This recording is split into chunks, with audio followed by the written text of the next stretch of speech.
People told me I was too old and Everest is for the young, but dreams don't have an expiry date.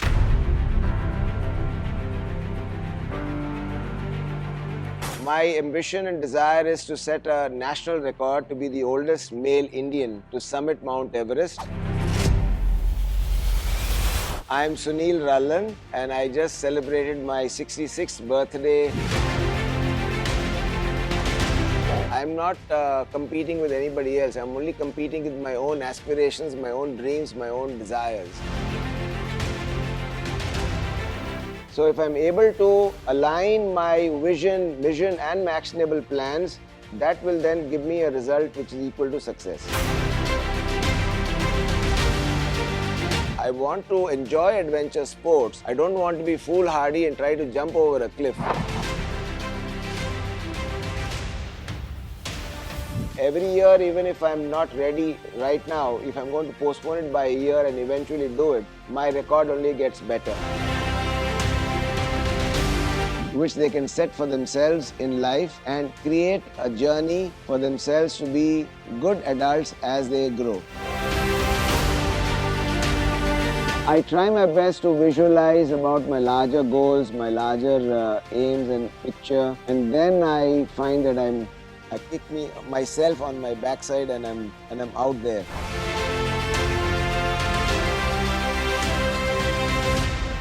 So trekking, mountaineering, all these outdoor games, all these outdoor sports is what will create enriching memories and enriching experiences for you for a long time to come and to share with others. If I'm breathing, I'm not done. My mountain is waiting and I need to start climbing. I'm Sunil Rallen and I just celebrated my 66th birthday 3 days ago. So I'm 66 plus 3 days old as of now. My ambition and desire is to set a national record to be the oldest male Indian to summit Mount Everest. And I wear this on my chest and in my heart. And I've been training for the last 5 years here in Sports Dynamics to try and make that goal a reality. So I started my journey of mountaineering and wanting to climb when I was 58. So that's about 8 years ago, 2017. I've been a businessman all my life. I started working in 1981 when I was 21 years old. And after having worked for almost 38, 40 years, I felt that I needed to do more in my life and get a better and a bigger bang for the buck in my life. And that's when I discovered the potential of going trekking. So I started with my first trek in 2017 November to Everest Base Camp, for which I started some physical training by going up and down the steps at the Madras Cricket Club.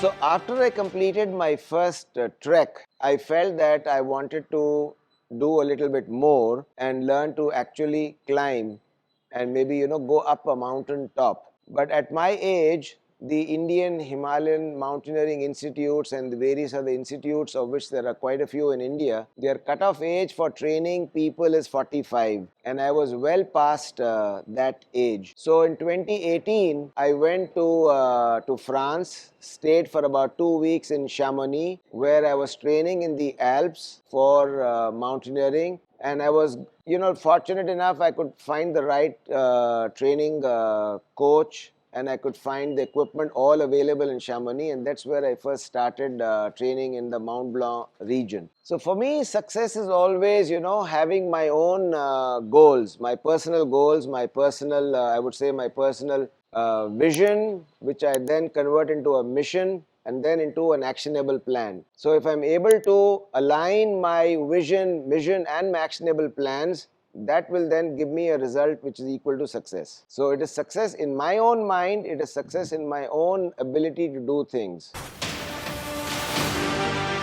Yes, so when I started training in 2018, I felt that this was something I could actually train for, and I had the ability to train for. I started to enjoy what I was doing, and then I realized that I had 4 buckets of training to focus on. One is my technical skills. The second was using my equipment properly, and most importantly was being physically trained and physically in good condition. And the fourth was mental strength and mental conditioning. Mental strength and conditioning, I didn't pay attention to it for quite a long time actually, because I just took it for granted and I focused on the physical part of it. Then we were stuck with COVID in 2020, so there was very little that I could do.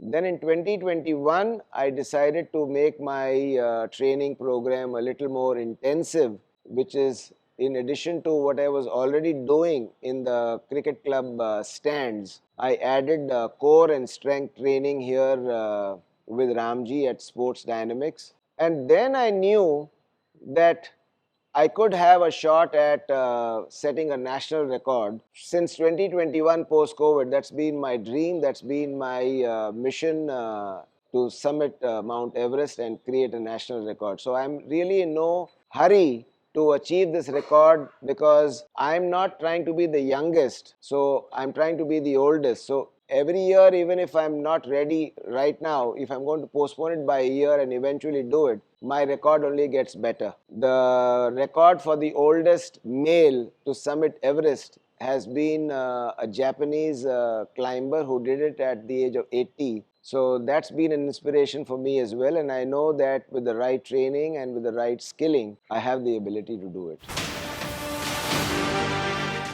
The fear of failure is always something that is very daunting. So I had to overcome my fear of failure, and the only way to overcome the fear of failure is to train harder, to train better, and to get ready. Because eventually, what is your challenge up against? It's against your own self. I'm not competing with anybody else. I'm only competing with my own aspirations, my own dreams, my own desires. So I had to train, and I had to continuously keep training so that I can overcome my fears, keep going for more outings in the mountains and experiencing different conditions, and actually starting to enjoy these conditions. So the colder it is or the harsher it is, it's more fun. I do not take this as something being difficult or something that is not pleasant. The first person I told this about my journey was my parents, and so they actually thought that I was a little bit crazy. But then very quickly they said, if that's what you want to do, go ahead and do it. And everybody else fell in place. Exactly, my kids also, when I told them, they all felt that I was trying to be, over ambitious. But then they were all very supportive of the whole process, because they felt that it was something that I would really enjoy and I was capable of. No, nobody tried stopping me. In fact, they were all quite supportive and quite encouraging of this factor, because they also know that I wouldn't try and do something which I was not properly trained for or not properly equipped for. I want to enjoy adventure sports. I don't want to be foolhardy and try to jump over a cliff. So for me, a normal training day is like I'm up with my alarm at 5 a.m. I get ready and I reach the cricket club stands by about 5:50 to get started on my step training. So step training is something I started about 8 years ago, and without any weights or without any resistance. But currently I train with a backpack that I carry with about 25 kg of weights. It's water bottles filled in it so that the bag is full. And I train with that for about 75 minutes with very short water breaks every 30 minutes. And after I finish my training for the steps, I do 15 minutes for training for my planks and for my knee crunches and the mountain stepper training. And I also, to strengthen my wrist, I use the stick training to turn my wrist on the left and the right hand side. So this routine takes me about 15 minutes. I'm back home by about 8 in the morning in time to have my breakfast. And around 9, so my step training is typically for 5 days in a week. And then after I finish my step training and breakfast, then by about 9:30, I come to the gym thrice a week for training with my coach Adve. So this training session lasts me on an average about 1 hour, which is thrice a week. And then twice a week, I also have a table tennis coach who I train with on my TT table at home, because that helps with my hand-eye coordination and that helps in my mental speed. It's the mind which is the hardest part. The body is ready to keep going, but in my case, I find it's the mind that gives up before the body gives up. Touch wood, and fortunately till now I've not come across any injury where I've had to, be away from my training or away from my ability to do any physical activity. I've had from time to time, sprains and aches. But then we have a very good physio here in the gym, Venkatesh, who helps me out with different kind of stretches and other workouts, which helps me to recover on this very quickly. I also have a nutritionist on board for the last 2 years who has been very helpful in monitoring my food, my diet, so that I get adequate amount of protein, I get adequate amount of hydration, and I'm also taking the right supplements such as whey protein, I take creatinine, I take omega 3, and I also am on B12. I have magnesium glycinate at night before I go to rest, because that helps me to relax my muscles and also help me with my sleep. And I also on vitamin D, because my body is deficient on vitamin D. So I take all of these things in consultation with my nutritionist, and I'm finding that I'm constantly monitoring my fat content, my visceral fat, my muscle percentage. So I like to keep all my data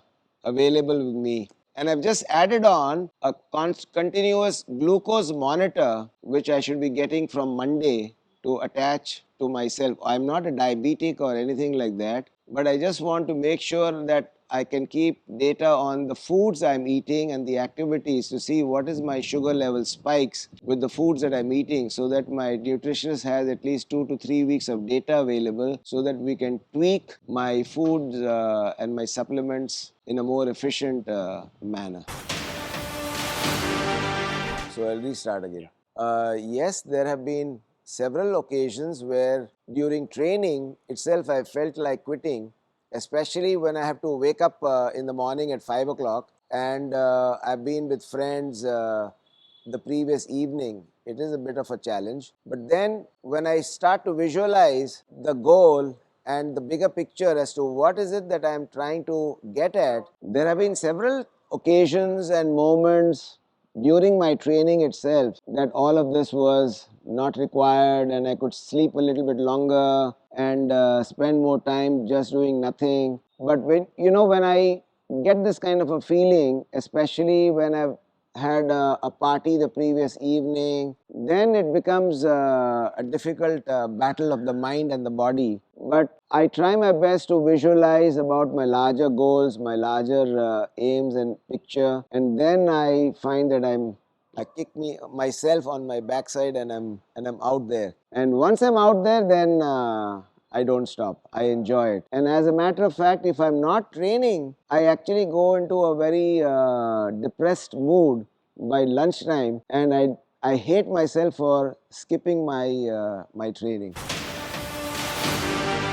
Yes, a lot of people, especially in the Indian society, after 60, they all find that they are lulling themselves into a kind of a sleep mode where they feel they can't do a lot of things. But typically when I travel overseas in the mountains, I find that a lot of people are there who are more than 60, because only over 60 that they have the time and the financial resources to come for these mountain trips, and they are in fine mental and physical condition. So I don't think there is anything over here that we cannot do, and we need to just invest time and effort in training and in preparation.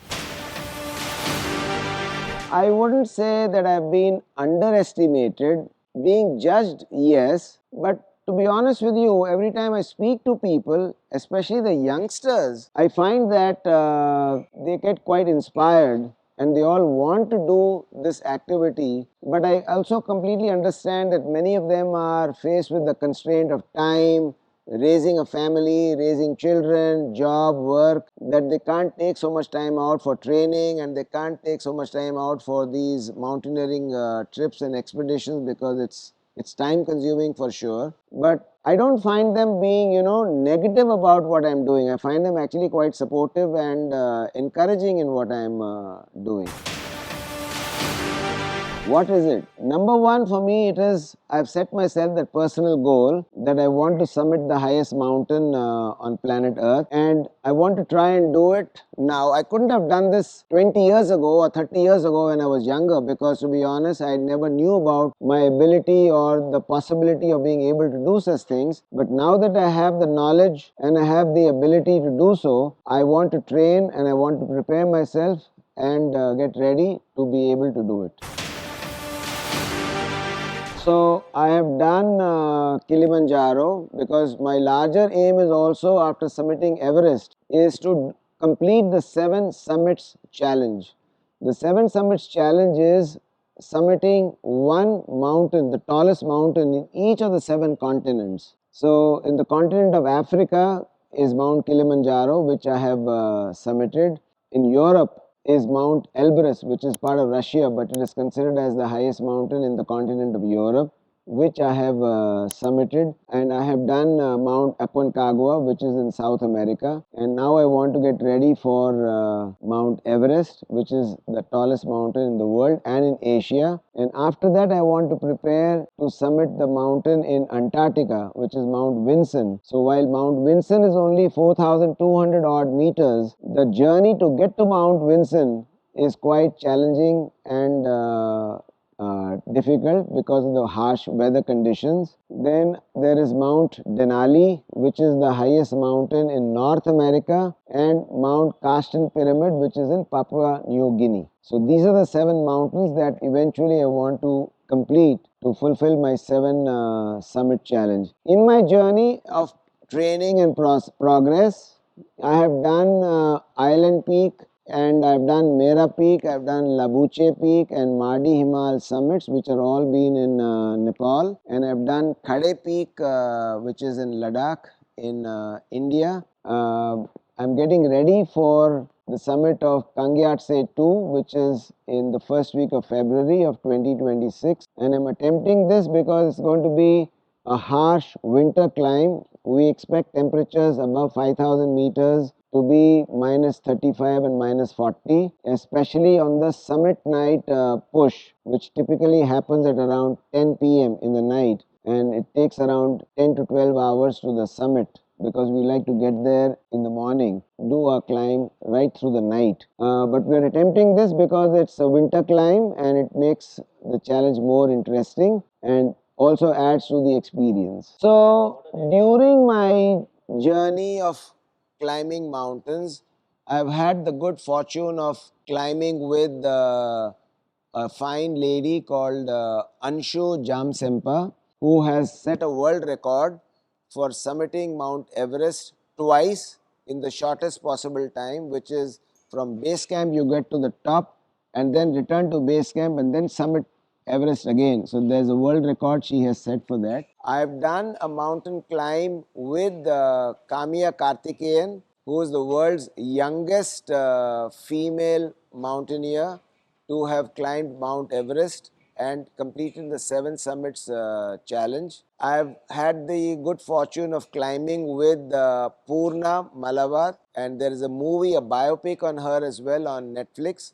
So she has a world record for being the youngest female to summit Mount Everest. She did this when she was about 13 years old, and she is from Hyderabad. So I've done this, not Mount Everest, but a different mountain with her.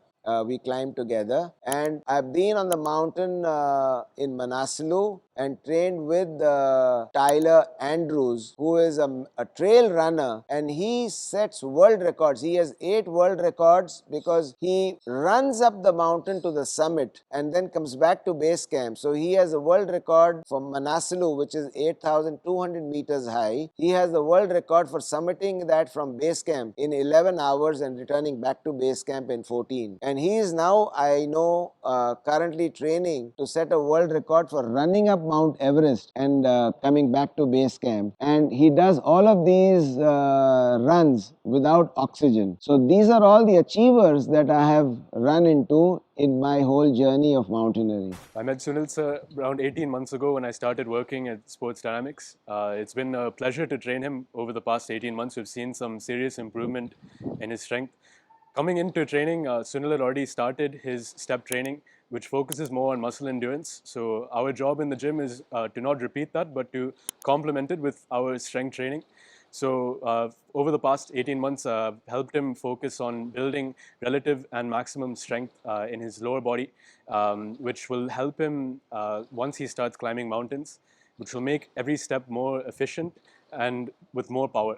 Definitely not later than April 2027. I'm sure I'll be prepared to complete my Everest target before 2027, but my 7 summit target will probably be by end of 2028, because I can't do more than, I have to go for different seasons to complete the balance of the 7 summits. But Everest I definitely want to achieve before 2027. Just go for it. Dream big, dream that you can have trust in yourself, have the faith that you can do it, because you have all been reading and experiencing that a lot of people are moving away from material goods and spending money on material goods. They are now trying to invest time and effort and resources into memories, into experiences, and there can be no better experience and a memory that you create than being in the outdoor. So trekking, mountaineering, all these outdoor games, all these outdoor sports is what will create enriching memories and enriching experiences for you for a long time to come and to share with others. My message to my family is that I want to set some good examples, especially for my grandchildren. I have 2 of them. My grandson is 4 years right now and my granddaughter is 9. So that when they see what I'm trying to do, I can be a role model for them so that they can also have some goals, some aims, some ambitions which they can set for themselves in life and create a journey for themselves to be good adults as they grow. If I'm breathing, I'm not done. My mountain is waiting and I need to start climbing.